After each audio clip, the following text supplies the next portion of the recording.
Assalamualaikum, hai semua. Dalam entry kali ni, Umi nak share resipi nasi Arab Mandi yang paling simple tapi sedap. Bagi penggemar makanan dari Timur Tengah, nasi Arab Mandi yang berasal dari Yaman ni adalah salah satu hidangan yang digabungkan nasi dan ayam dengan pelbagai rempah ratus dari Arab. Kini anda boleh cuba sendiri di rumah dengan hanya gunakan rempah ratus di rumah sahaja. Buat ibu-ibu yang nak mencuba resipi baru, mungkin nasi Arab ni sesuai untuk dicuba. Bahan-bahan yang digunakan pun mudah didapati.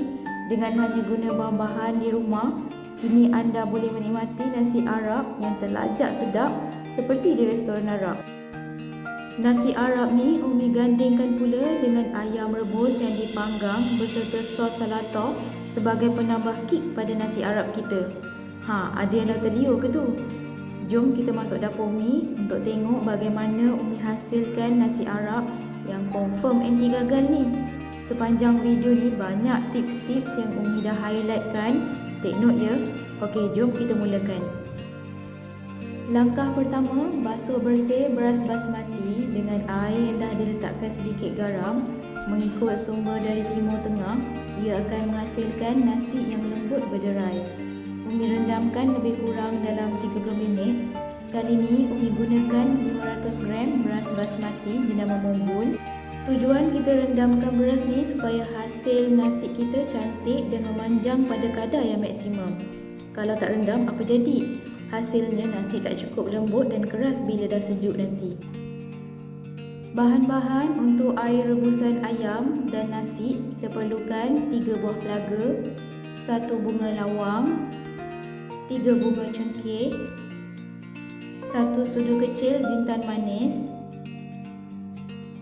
1 sudu besar jintan halus, 1 sudu kecil lada hitam, 1 batang kayu manis, 2 sudu besar minyak sapi, 1 batang serai yang dah diketuk, 5 ulas bawang putih belah 2, 1 inci halia tumbuk halus, 1 biji tomato kecil potong dadu, 2 biji cili padi, 2 tangkai lada hijau, 1 biji bawang besar dimayang halus, 5 ulas bawang kecil dimayang halus.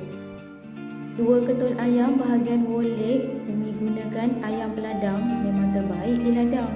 Keistimewaan ayam ni, dia fresh dan tak mudah hancur walaupun dimasak atau direbus lama. Apa benda pula air yang hijau-hijau ni? Jangan risau, ini bukan panti pandan ya. Ini adalah bahan kisar dari 1 tangkai daun sup, 2 tangkai daun ketumbar dan setangkai daun pudina. Umi kisarkan ketiga-tiga daun ni dengan sedikit sahaja air. Dan akhir sekali pewarna kuning dan pewarna oranye. Cara penyediaannya, sangai jintan manis, biji ketumbar, jintan halus dan lada hitam. Tujuan kita sangai atau goreng tanpa minyak rempah-rempah ratus ni supaya nasi Arab yang kita hasilkan nanti lebih wangi dan tekstur rempahnya lebih ringan. Sangai hingga naik bau rempah ratusnya dan kemudian masukkan dalam blender kering dan kisar halus. Sediakan kuali yang bersih, masukkan air. Air ni sukat dahulu ya dengan beras tadi biar cukup nisbahnya. Lebihkan dalam 2 cawan macam tu untuk dapatkan sup ayam. Ni Umi dah terlupa nak lebihkan air, so tak dapatlah nak ambil sedikit untuk jadikan sup semasa makan nanti. Memang dah ngam air ni untuk masak nasi je. Masukkan sebatang serai dan 1 cube pati ayam. Masukkan pula 2 kentul ayam whole leg. Rebus ayam ni dalam 25 minit macam tu. Bila ayam dah separuh masak, angkat dan toskan.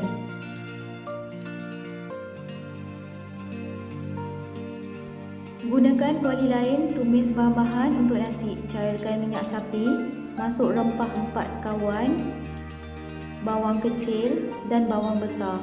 Tumis sampai bawang-bawang tersebut keperangan. Masukkan juga halia dan bawang putih.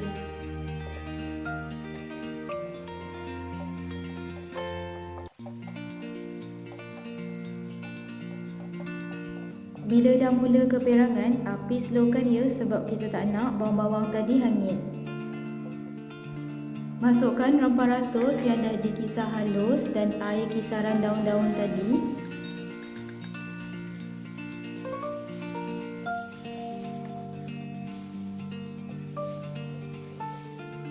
Tuangkan bahan-bahan tumis dalam air stok rebusan ayam.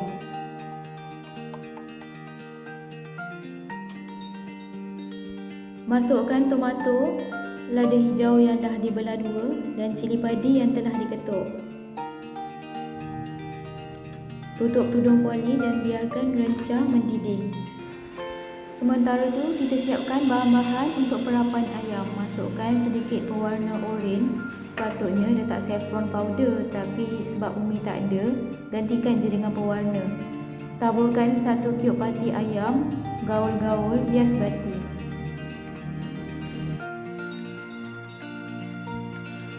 Letakkan ayam yang dah direbus dalam satu pinggan yang bersih. Sapukan pewarna yang dah disebatikan dengan cube pati ayam tadi.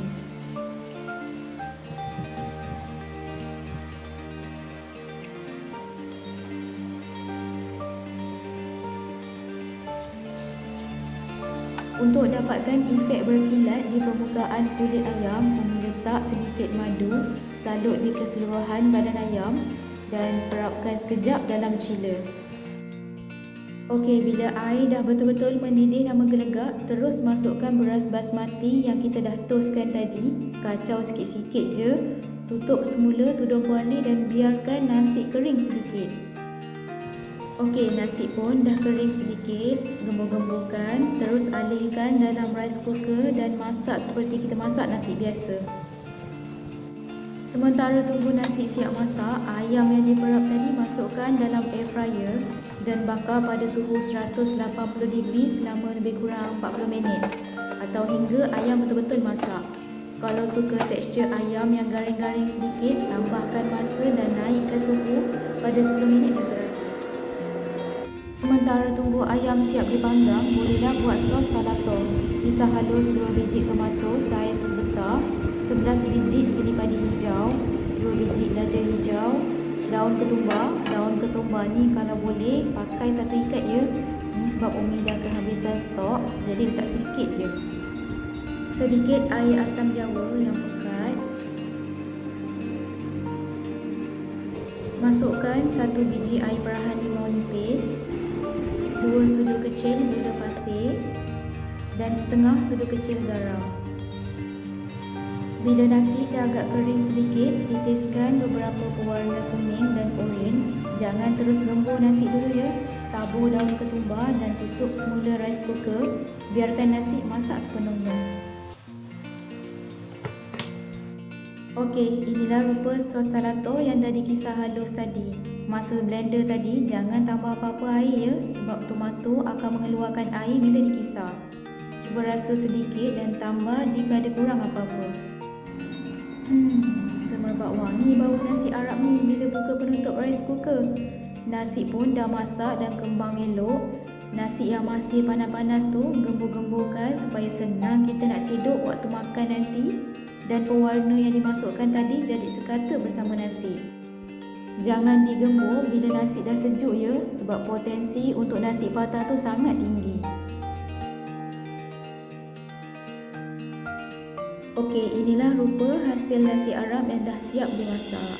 Panjang-panjang halus itu hasilnya, bau pun wangi je.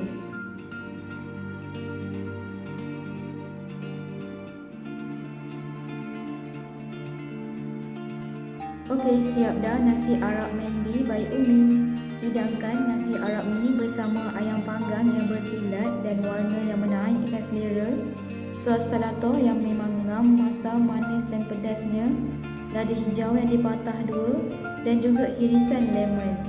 Selamat mencuba menu yang pasti membangkitkan selera kaum keluarga. Jemput subscribe, like dan sharekan video Umi ni dengan kawan-kawan dan di media sosial anda. Terima kasih.